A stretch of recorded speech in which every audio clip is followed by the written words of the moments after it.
ஒரு தகவல் ஒலிபரப்பு கூட்ட ஸ்தாபனம் உங்களை அன்புடன் வரவேற்கிறது. நடிகரும் தமிழக வெற்றி கழகத்தின் தலைவருமான விஜய் அவர்கள் நடித்த ஜனநாயகன் திரைப்படம் ஏன் திரைக்கு வரவில்லை என்று மக்களுக்குள் ஒரு சிக்கல் ஏற்பட்டிருக்கிறது. அதற்கு காரணம் என்னவென்றால், தணிக்கை குழுவின் அறிக்கையின்படி இந்த திரைப்படத்தில் சில காட்சிகள் அரிய தகவலாய் இணைந்துள்ளது.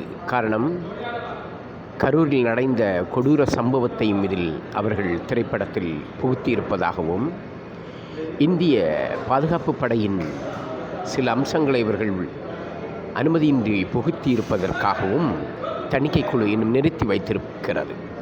இதற்கு சிவகார்த்திகேயனோ பாரதிய ஜனதா கட்சியோ திமுகவோ அதிமுகவோ யாரும் இதற்கு பின்னணியில் இல்லை. இவர்கள் செய்த தவற்றின் காரணமாகத்தான் இதை நிறுத்தி வைத்திருக்கிறார்கள் என்று தணிக்கை குழுவின் அறிக்கையின்படி மத்திய அரசு